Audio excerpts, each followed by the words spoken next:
वन्दे शम्भुमुमापतिं सुरगुरुं वन्दे जगत्कारणं वन्दे पन्नगभूषणं मृगधरं वन्दे पशूनां पतिं वन्दे सूर्यशशाङ्कवह्निनयनं वन्दे मुकुन्दप्रियं वन्दे भक्तजनाश्रयं च वरदं वन्दे शिवं शङ्करं वन्दे भक्तजनाश्रयं च वरदं वन्दे शिवं शङ्करं शिवं शङ्करम्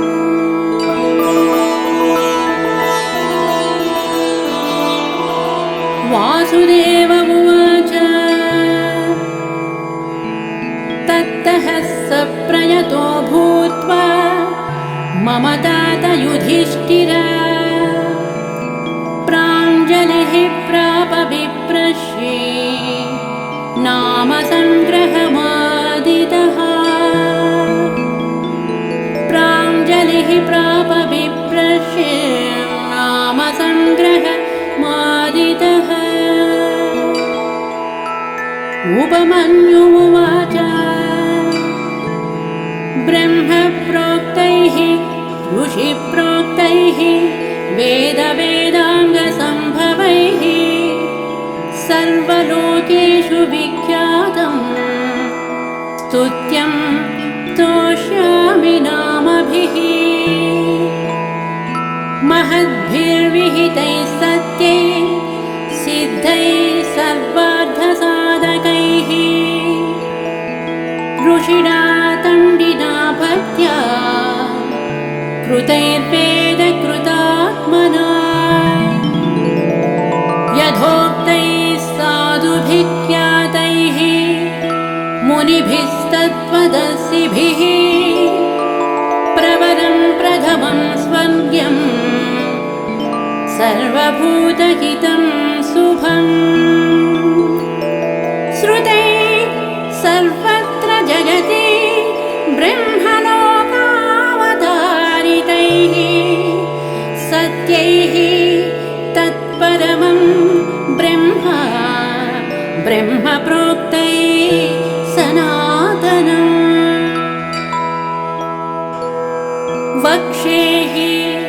यदुकुलश्रेष्ठ शृणुष्वावहितो मम वरयेनं भवं देवं भक्तस्त्वं परमेश्वरम् तेन ते श्रावयिष्यामि यत्तद्ब्रह्म सनातनम् न शक्यं विस्तरात् कृत्स्नम् वक्तुं सर्वस्य केनचित् युक्तेनापि विभूतीनामपि वर्षशतैरपि यस्यादिमध्यमान्तानि गम्यं तेन सुरैरपि कस्तस्य शक्नुयाद्वक्तुं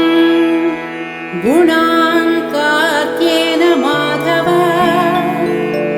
किं तु देवस्य महतः संक्षिप्तार्थपदाक्षरम् शक्तितश्चरितं वक्ष्ये प्रसादात् तस्य धीमतः अप्राप्य तु ततोऽनुज्ञां न शक्यस्तोतुमीश्वरः यदा तेनाभ्यसुज्ञातस्तुतो वै स तदा मया अनादिनिधनस्याहं जगद्योने महात्मनः नाम्ना किञ्चित् समुद्देश्यं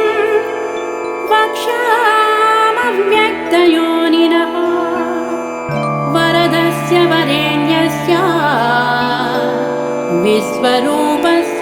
धीमतः नाम्नां किञ्चित् समुद्देश्यं वक्ष्यामव्यक्तयोनिनः वरदस्य वरेण्यस्य विश्वरूपस्य धीमतः शृणु नाम्नां जयं कृष्ण यदुक्तं पद्मयोनिना दशनामसहस्राणि यान्याः प्रपितामहः तानि निर्मध्य मनसा दद्मो घृतमिवोद्धृतं गिरेसारं यथा हेम पुष्पसारं यथा मधु घृतासारं यथा मण्डः तदैतत्सारमद्भुतम् सर्वपापापहमिदं चतुर्वेदसमन्वितं प्रयत्नेनाधिगन्तव्यं धार्यं च प्रयतात्मना माङ्गल्यं पौष्टिकं चैव रक्षोघ्नं पावनं महत् इदं भक्त्याय दातव्यं श्रद्धया नास्तिकाय च नाश्रद्धदानरूपाय नास्तिकाय जितात्मने यश्चाभ्यसूयते देवं कारणात्मानमीश्वरं स कृष्णनरकं याति सह पूर्वैः सहात्मजैः इदं ध्यानमिदं योगमिदं ध्येयमनुत्तमम् इदं जप्यमिदं ज्ञानं रहस्यमिदमुत्तमम् यं ज्ञात्वात्यन्तकालेऽपि गच्छेत परमां गतिं पवित्रं मङ्गलं मेध्यं कल्याणमिदमुत्तमम् इदं ब्रह्मा पुरा कृत्वा सर्वलोकपितामहः सर्वस्तवानां राजत्वे दिव्यानां समकल्पयत् तदा प्रभृति चैवाया ईश्वरस्य महात्मनः स्तवराज इति ख्यातो जगत्यमरपूजितः ब्रह्मलोकादयं स्वर्गे स्तवराजोऽवतारितः यतस्तण्डिः पुरा प्राप्य तेन तण्डीकृतो भवेत् स्वर्गाच्चैवात्र भूलोकं तण्डिना ह्यवतारितः सर्वमङ्गलमाङ्गल्यं सर्वपापप्रणाशनम् निगदिष्ये महाबाहो स्तवानामुत्तमं स्तवम् ब्रह्मणामपि यद्ब्रह्मा पराणामपि यत्परम् तेजसामपि यत्तेज तपसामपि यत्तपः शान्तानामपि यस्शान्तो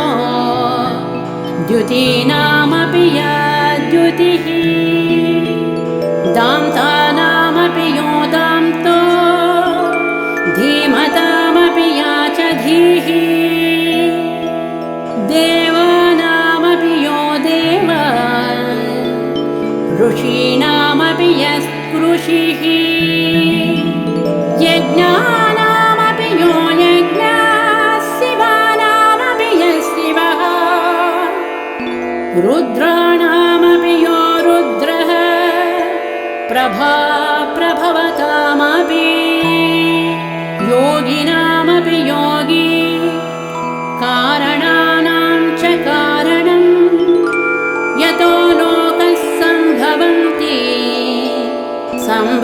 भवति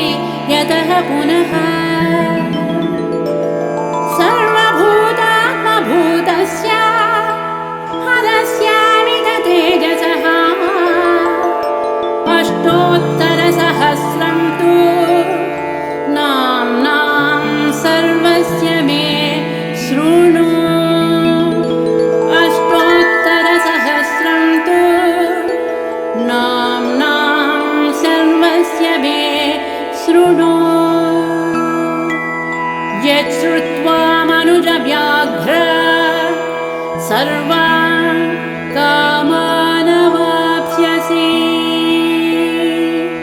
यच्छ्रुत्वा मनुजव्याघ्र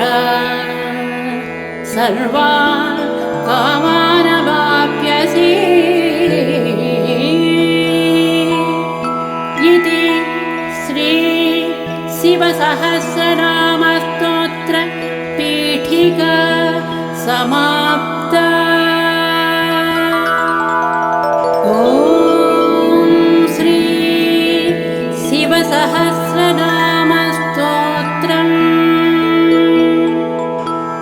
ॐ स्थिरः स्थाणुः प्रभुर्भीमः प्रवरो वरदो वरः। ॐ स्थिरः स्थाणुः प्रभुर्भीमः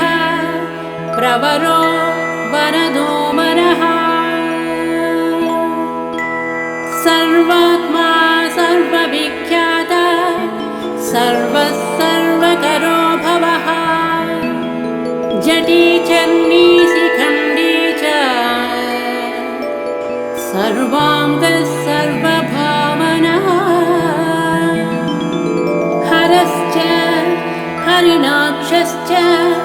सर्वभूतहरः प्रभुः प्रवृत्तिश्च निवृत्तिश्च नियतः शाश्वतो ध्रुवः श्मशानवासी भगवान् खचरो गोचरोद्दनः अभिवाद्यो महाकर्मा तपस्वी भूतभावनः उन्मत्तवेषः प्रच्छन्नः सर्वलोकप्रजापतिः महारूपो महाकायो वृषरूपो महायशः महात्मा सर्वभूतात्मा विश्वरूपो महाहनुः लोकपालोऽन्तर्हितात्मा प्रसादो नीललोहितः पवित्रं च महांश्चैव नियमो नियमाश्रितः सर्वकर्मा स्वयंभूतो आदिरादिकरो निधिः सहस्राक्षो विशालाक्ष सोमो नक्षत्रसाधकः चन्द्रः सूर्यस्य निः केतुर्ग्रहो ग्रहपतिर्वरः चन्द्रः सूर्यस्य निः केतुर्ग्रहो ग्रहपतिर्वरः आदिरन्तो लयः कर्ता मृगबाणार्पणो नघः महातपा घोरतपा अदीनो दीनसाधकः संवत्सरकरो मन्त्रः प्रमाणं परमं तपः योगी योज्यो महाबीजो महारेता महाबलः सुवर्णरेता सर्वज्ञ सुबीजो बीजवाहनः दशबाहुस्त्वनिमिषो नीलकण्ठ उमापतिः विश्वरूपस्वयं श्रेष्ठो बलवीरो बलो गणः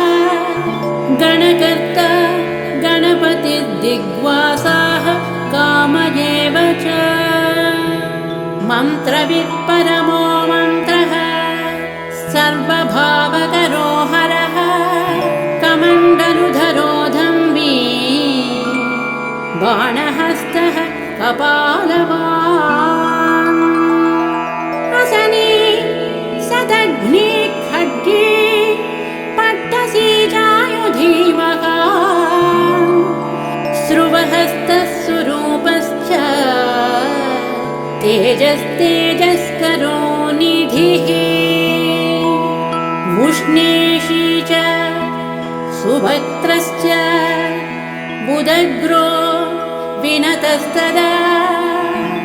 दीर्घश्च हरिकेशश्च सुतीर्थः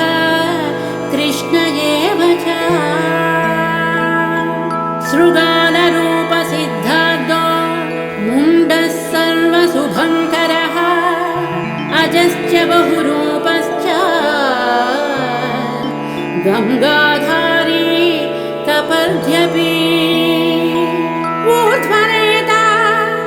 ऊर्ध्वलिङ्गो ऊर्ध्वशायी नभस्थलः त्रिजटी क्षीरवासाश्च रुद्रस्येनापतिर्विभुः अहस्यरो नक्तं चरस्तिग्ममन्युः सुवर्चसः गजः दैत्यः कालो लोकधाता गुणाकरः सिंहशार्दूलरूपश्च व्याघ्रचर्माम्बरावृतः कालयोगी महानादः सर्वकामश्चतुष्पदः निशाचरः प्रेतचारी भूतचारी महेश्वरः बहुभूतो बहुधरः स्वर्भानुरमितो गतिः नृत्यप्रियो नित्यनर्तो नर्तकः सर्वलालसः घोरो महातपः पानो नित्यो निहो निरालयः सहस्रहस्तो विजयो व्यवसायो ह्यतन्द्रितः अधर्षणो दर्शनात्मा यज्ञः कामनाशकः दक्षयागापहारी च सुसहो मध्यमस्तदा तेजोपहारी बलः मुदितोर्ध्वो जितोमरः गम्भीरघोषो गम्भीरो गम्भीरबलवाहनः न्यग्रोधरूपो न्यग्रोधः वृक्षकर्णस्थितिर्विभुः सुतीक्ष्णदशनश्चैव महाकायो महासनः विश्वक्सेनो हरिर्यज्ञः संयुगपीडवाहनः तीक्ष्णतापश्च हर्यस्वसहायः कर्मकालवित् विष्णुप्रसादितो यज्ञः समुद्रो बडबामुखः हुतासनसहायश्च प्रशान्तात्मा हुतासनः उग्रतेजा महातेजा जन्यो विजयकालवित् ज्योतिषामयनं सिद्धिः सर्वविग्रह एव च शिखी मुण्डी जटी ज्वाली मूर्तिजो मूर्तगोबली वैणवी पणनीताणि खलीकालकटं कटः नक्षत्रविग्रहमतिः गुणबुद्धिर्लयो गमः प्रजापतिर्विश्वबाहुर्विभाजः सर्वतोमुखः विमोचनः सुशरणो हिरण्यकवचोद्भवः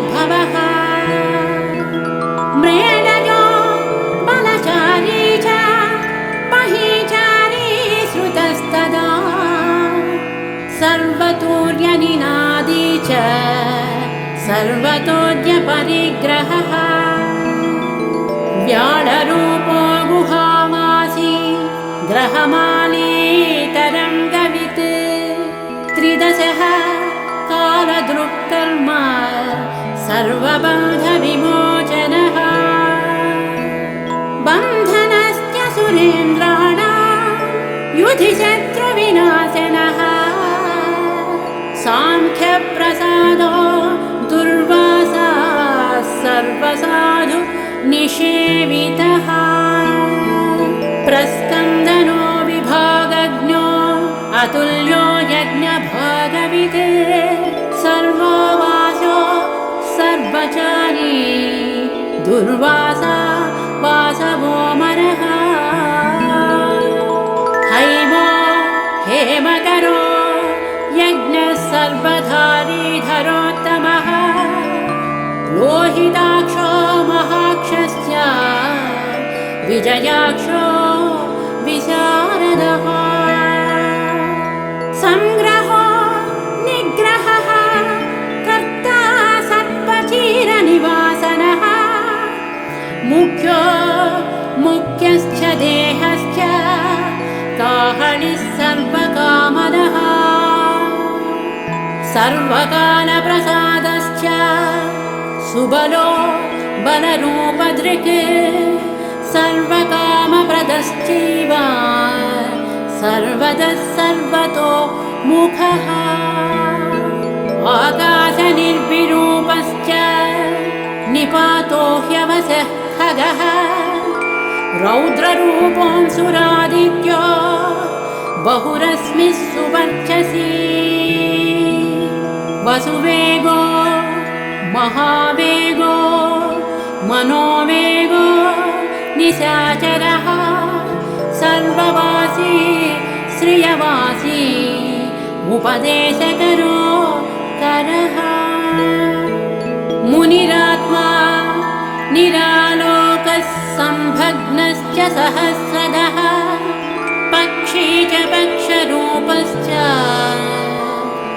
अतिदीप्तो विशाम्पतिः उन्मादो मदनः कामो अश्वद्धोऽर्थकरो यशः वामदेवश्च वामश्च प्राग्दक्षिणश्च वामनः सिद्धयोगी महर्षिश्च सिद्धार्थसिद्धसाधकः भिक्षुश्च भिक्षुरूपश्च विपणो मृदुरव्ययः महासेनो विशाखश्च षष्ठिभागो गवाम्पतिः वज्रहस्तश्च विष्कम्भी चमूस्तम्भन एव च वृत्तावृत्तकरस्तालो मधुर्मधुकलोचनः वाचस्पत्यो वाजसनो नित्यमाश्रित पूजितः ब्रह्मचारी लोकचारी सर्वचारी विचारवित् ईशान ईश्वरः कालो निशाचारी पिनाकभृत् निमित्तस्थो निमित्तं च नन्दिर्नन्दिकरो हरिः नन्दीश्वरश्च नन्दी च नन्दनो नन्दिवर्धनः भगहारी निहन्ता च कालो ब्रह्मा पितामहः चतुर्मुखो महालिङ्गः चारुलिङ्गस्तथैव च लिङ्गाध्यक्षः सुराध्यक्षो योगाध्यक्षो युगावहः बीजाध्यक्षो बीजकर्ता आध्यात्मानुगतो बलः इतिहासः संकल्पश्च गौतमो धनिशाकरः दम्भो ह्यदम्भो वैदम्भो वस्यो वसकरः कलिः लोककर्ता पशुपतिः महाकर्ता ह्यनौषधः अक्षरं परमं ब्रह्मा बलवान् चक्र एव च नीतिर्ह्यनीतिः शुद्धात्मा शुद्धो मान्यो गतागतः बहुप्रसादः सुस्वप्नो दर्पणोधत्व मित्रजिते वेदाकारो मन्त्रकारो विद्वान् समरमर्दनः महामेघनिवासी च महाघोरो वशीकरः अग्निज्वालो महाज्वालो ह्यतिधूम्रो हुतो हविः वृषणः शङ्करो नित्यं वर्चस्वी धूमकेतनः नीलस्तदाङ्गलुब्धश्च शोभनो निरवग्रहः स्वस्तिदस्वस्तिभावश्च भागी भागकरो लघुः उत्सङ्गश्च महाङ्गश्च महागर्भपरायणः कृष्णवर्णः सुवर्णश्च इन्द्रियं सर्वदेहिनां महापादो महाहस्तो महाकायो महायशः महामूर्धा महामात्रो महानेत्रो निशालयः महान्तको महाकर्णो महाष्टश्च महाहनुः महानाशो महाकम्बुर्महाग्रीव श्मशानभाग महावक्ष महोरस्को ह्यन्तरात्मा मृगालयः लम्बनो लम्बितोष्टस्य महामायः पयोनिधिः महादन्तो महादंष्ट्रो महाजिह्वा महामुखः महानभो महारोमा महाकेशो महाजटः प्रसन्नश्च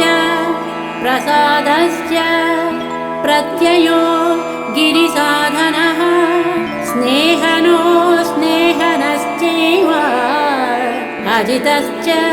महामुनिः वृक्षाकारो वृक्षकेतुरनलो वायुवाहनः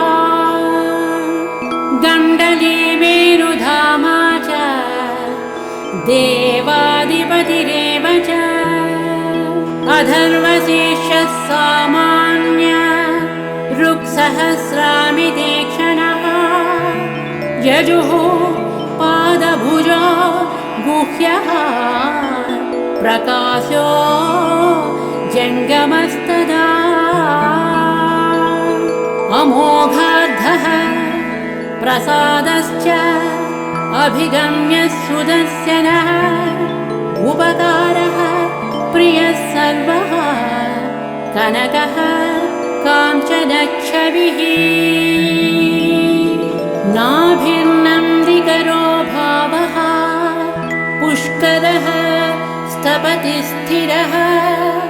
द्वादशस्त्रासनश्चाद्यो यज्ञो यज्ञसमाहितः नक्तं कलिश्च कालश्च मकरः कालपूजितः सगणो गणकारश्च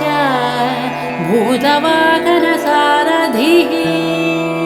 भस्माशयो भस्मगोप्ता भस्मभूतस्तरुर्गणः लोकपालः महात्मा सर्वपूजितः शुक्लस्त्रिशुक्लः सम्पन्नः शुचिर्भूतनिषेवितः आश्रमस्थः क्रियावस्थो विश्वकर्ममतिर्वरः विशालशाखस्ताम्रोष्ठो अम्बुजालः सुनिश्चलः कपिलः कपिशशुक्लः आयुश्चैव परोपरः विशालशाखस्ताम्रोष्ठो अम्बुजालः सुनिश्चलः कपिलः कपिशशुक्लः आयुश्चैव परोपरः गन्धर्वो ह्यदितिस्ताक्ष सुविज्ञेयः सुशारदः परस्वधायुधो देवो अनुकारी सुबान्धवः तुम्बवीणो महाक्रोध मूर्ध्वरेता जलेशयः उग्रो वंशकरो वंशो वंशनादो ह्यनिन्दितः सर्वाङ्गरूपो मायावी सुहृदो ह्यनिलो नलः बन्धनो बन्धकर्ता च सुबन्धनविमोचनः स यज्ञकारिः सकामारिः महादंष्ट्रो महायुधः बहुधा निन्दितः सर्वः शङ्करः शङ्करोदनः अमरेशो महादेवो विश्वदेवः सुरारिः अहिर्भुज्यो निराभश्च चेकितानोहविस्तथा अजैकपाच्चकापाणि त्रिशङ्कुरजितः शिवः धन्वन्तरिर्धूमकेतुः कन्दो वैश्रवणास्तदा धाता शक्रश्च विष्णुश्च मित्रस्त्वष्टा ध्रुवोधरः प्रभावः सर्वगो वायुः यमा सविता रविः उषङ्गुश्च विधाता च मां धाता भूतभावनः विभुर्वन्नविभावी च सर्वकामगुणावहः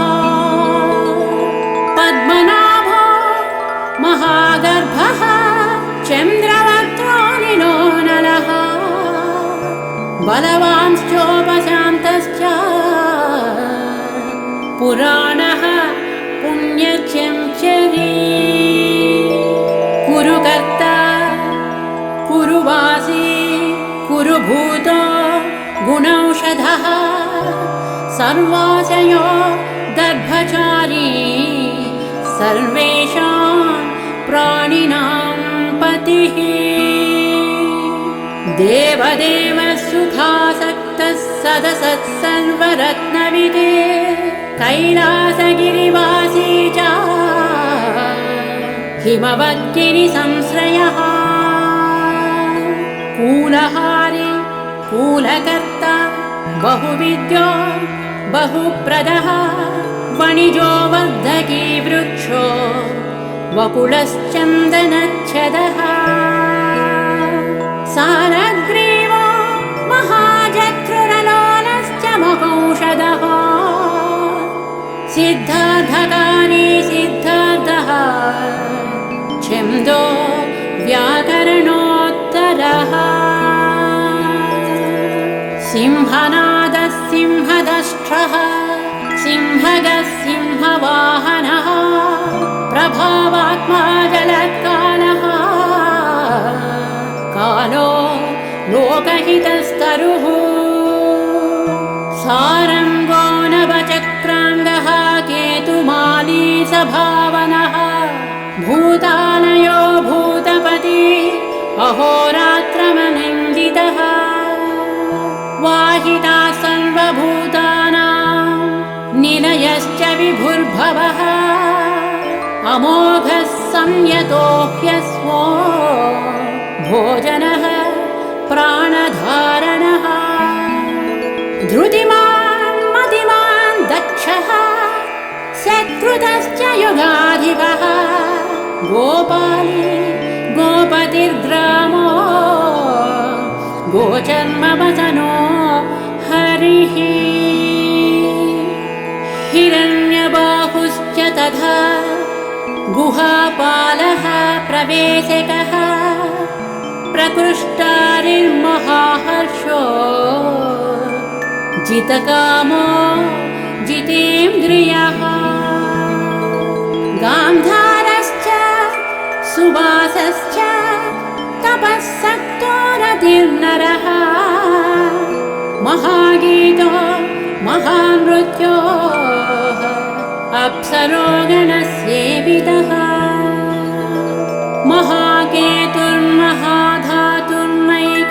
महाकेतुर्महाधातुर्मैकसानुचरश्चरः आवेदनीय आदेशः सर्वगन्धसुखावहः तोरणस्तारणो वातः परधीपतिखेचरः संयोगो वर्धनो वृद्धो अतिवृद्धो गुणाधिकः नित्यात्मा सहायश्च देवासुरपतिः युक्तश्च युक्तबाहुश्च देवो दिवि सुपर्वणा आषाढश्च सुषाढश्च ध्रुवोधहरिणो हरः वपुरावर्तमानेभ्यो वसुश्रेष्ठो महापधः शिरोहारी विमर्शश्च सर्वलक्षणलक्षितः अक्षश्च हृदयोगी च सर्वयोगी महाबलः समाम्नायः तीर्थदेवो महारथः निर्जीवो जीवनो मन्त्रः शुभाक्षो बहुकर्कशः रत्नप्रभूतो रक्ताङ्गो महार्णवनिपानविते मूलं विशालो ह्यमृतो व्यक्ताव्यक्तस्तपोनिधिः आरोहणोऽधिरोहश्च शीलधारी महायशः सेनाकल्पो महाकल्पो योगो योगकरो हरिः युगरूपो महारूपो महानागहनो वधः न्यायनिर्वपणः पादः पण्डितो ह्यचलोपमः बहुमानो महामालः शशिहरिसुलोचनः विस्तारो लवणः कूपस्त्रियुगः सफलोदयः त्रिनेत्रश्च विषण्णाङ्गो मणिविद्धो जटाधरः बिन्दुर्विसर्गः सुमुखः शरः सर्वायुध सहः निवेदनः सुखाजातः सुगन्धारो महाधनुः गन्धपाली च भगवान् उत्थानः सर्वकर्मणाम् मन्धानो बहुलो वायुः सकलः सर्वलोचनः तलस्तालः करस्थाली ऊर्ध्वसंहरनो महान् क्षत्रं सुक्षत्रो विख्यातो लोकः सर्वाश्रयः क्रमः मुण्डो विरूपो विकृतो दण्डी कुण्डी विकुर्वणः प्रहर्यक्षः ककुभो वज्री शतजिह्वः सहस्रपात् सहस्रमूर्धा देवेन्द्रः सर्वदेवमयो गुरुः सहस्रबाहुः सर्वाङ्गः शरण्यः सर्वलोककृत् पवित्रं त्रिककुन्मन्त्रः कनिष्ठः कृष्णपिङ्गळः ब्रह्मदण्डविनिर्मात्मा शतघ्नी पाशशक्तिमान् पद्मगर्भो महागर्भो ब्रह्मगर्भो जलोद्भवः गभस्तिर्ब्रह्मकृद्ब्रह्मा ब्रह्मविद्ब्रह्मणो गतिः अनन्तरूपदैकात्मा तिग्मतेज स्वयंभुवः ऊर्ध्वगात्मा पशुपतिः अन्तरात्मा मनोजवः चन्दनी पद्मनालाग्रः सुरभ्युत्तरणो नरः कर्णिकारमहास्रग्वी नीलमौलिः पिनाकभृत् उमापति उमाकान्तो जाह्नवी धृदुमाधवः वरो वराहो वरदो वरेण्यः सुमहाश्वनः महाप्रसादो दमनः चतुः श्वेतपिङ्गळः प्रीतात्मा परमात्मा च प्रयतात्मा प्रधानधृत् सर्वपार्श्वमुखस्त्यक्षो धर्मसाधारणो वरः चराचरात्मा सूक्ष्मात्मा अमृतो गोवृषेश्वरः साध्यर्षिः वसुरादित्यो विवस्वान् सवितामृतः व्यासः सर्गः सुसंक्षेपो विस्तरः पर्ययो नरः ऋतुः संवत्सरो मासः पक्षः संख्या समापनः कलाकाष्ठालवामात्रा मुहूर्ताः क्षपाः क्षणाः विश्वक्षेत्रं प्रजाबीजं लिङ्गमाद्यः सुनिर्गमः सदसद्व्यक्तमव्यक्तं पिता माता पितामहः स्वर्गद्वारं प्रजाद्वारं मोक्षद्वारं त्रिविष्टपम् निर्वाणम् आह्लादनं चैव ब्रह्मलोकः परागतिः देवासुरविनिर्माता देवासुरपरायणः देवासुरगुरुर्देवो देवासुरनमस्कृतः देवासुरमहामात्रो देवासुरगणाश्रयः देवासुरगणाध्यक्षो देवासुरगणाग्रणीः देवादिदेवो देवर्षिः देवासुरवरप्रदः देवासुरेश्वरो विश्वो देवासुरमहेश्वरः सर्वदेवमयो चिन्त्यो देवतात्मात्मसम्भवः उद्भित्रिविक्रमो वैद्यो विरजो नीरजोमरः ईड्यो हस्तीश्वरो व्याघ्रो देवसिंहो नरर्षभः विबुधोऽग्रवरसूक्ष्मः सर्वदेवस्तपोमयः सुयुक्तशोभनो वज्री प्रासानां प्रभवो व्ययः गुहः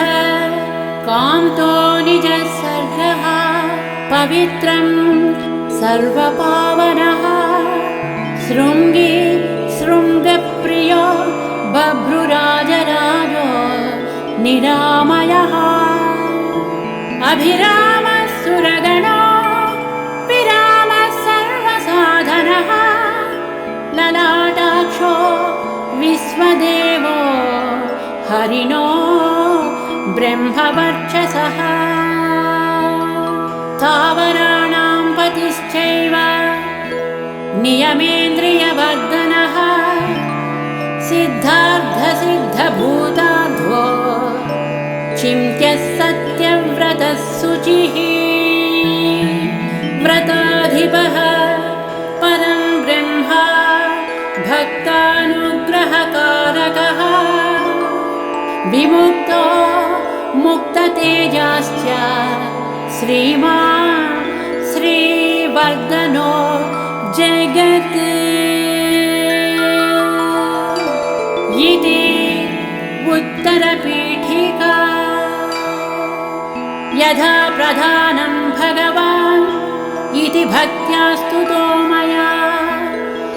यं न ब्रह्मादयो देवा विदुस्तत्त्वेन नश्ययः स्तोतव्यमर्च्यं वन्द्यं च तत्प्रोष्यति जगत्पतितं भक्त्या त्वेवं पुरस्कृत्य मयो यज्ञपतिर्विभुः ततोऽभ्यनुज्ञां सम्प्राप्य स्तुतो मतिमताम्बरः शिवमेभिः स्तुवन् देवं नामभिः पुष्टिवर्धनैः नित्ययुक्तः शुचिर्भूतः प्राप्नोत्यात्मानमात्मना एतदि परमं ब्रह्मपरं ब्रह्माधिगच्छति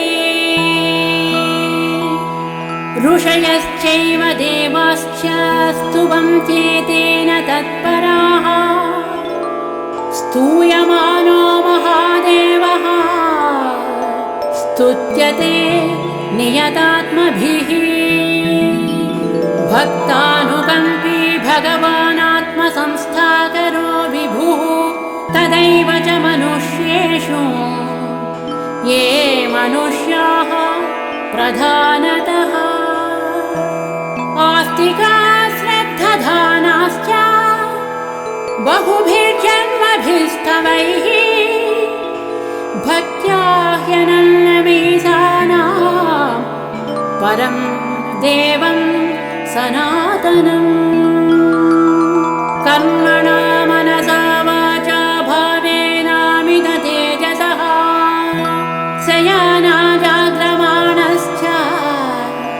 प्रजन्नुपविशस्तदा उन्मिषन् निमिषश्चैव चिन्तयन्तः पुनः पुनः शृण्वतः श्रावयन्तश्च कथयन्तश्च ते भवम् स्तुवन्तस्तूयमानश्च तुष्यन्ति च रमन्ति च जन्मकोटिसहस्रेषु नानासंसारयोनिषु जन्तोर्विगतपापस्य भवे भक्तिः प्रजायते उत्पन्ना च भवे भक्तिः अनन्या सर्वभावतः भाविनः कारणं चास्य सर्वमुक्तस्य सर्वदा एतद्देवेषु दुष्प्रापं मनुष्येषु न लभ्यते निर्विघ्ना निर्मला रुद्रे भक्तिरव्यभिचारिणी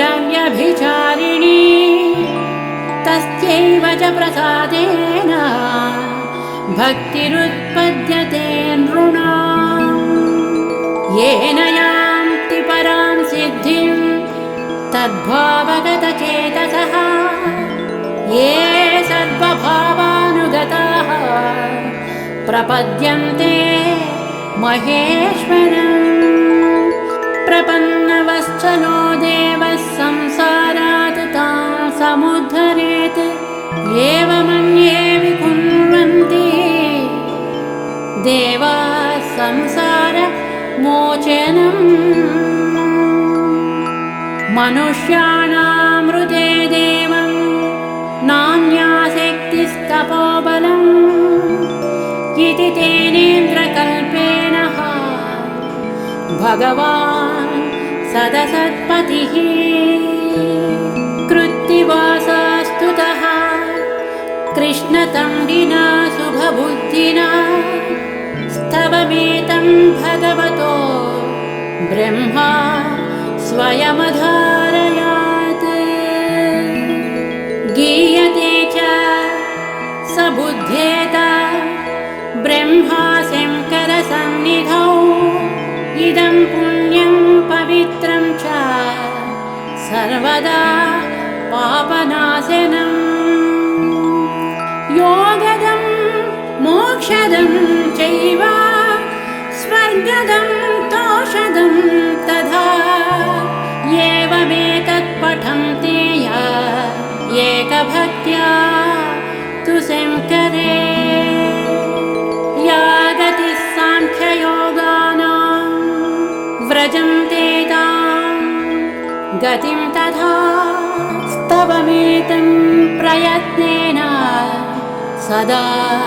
रुद्रस्य सन्निधौ। अब्जमेकं चरेद्भक्तः प्राप्नुयादीप्सितं फलम् एतद्रहस्यं परमं ब्रह्मणो हृदि संस्थितम्। ब्रह्मा प्रोवाच शक्राय शक्रः प्रोवाच मृत्यवे मृत्युः प्रोवाच रुद्रेभ्यो रुद्रेभ्यस्तण्डिवागमत्। महता तपसा प्राप्तं तण्डिना ब्रह्मसद्मने तण्डिः प्रोवाच शुक्राय गौतमाय च भार्गवः। वैवस्वताय मनवे गौतमः प्राह माधव नारायणाय साध्याय समाधिष्ठाय धीमते। यमाय प्राह भगवान् साध्यो नारायणोच्युतः नाचिकेताय भगवान् अहवैवस्वतो यमः। मार्कण्डेयाय वार्ष्णेय नाचिकेतोऽभ्यभाषतः मार्कण्डेयां मया प्राप्तो नियमेन जनार्दनः। तवाप्यहममित्रघ्नस्तवं दद्यां ह्यविश्रुतं स्वर्गमारोग्यमायुष्यं धन्यं वेदेन संमितम्। न्यासविघ्नं विकुर्वन्ति दानवा यक्षराक्षसाः पिशाचायातु धानवा गुह्यका भुजगापि। यः पठेत शुचिः पार्थ ब्रह्मचारी जितेन्द्रियः अभग्नयोगो वर्ष्यन्तु सोऽस्वमेध फलं लभेत्। अभग्नयोगो वर्ष्यन्तु सोऽस्वमेध फलं लभेत् सोऽस्वमेध फलं लभेत्।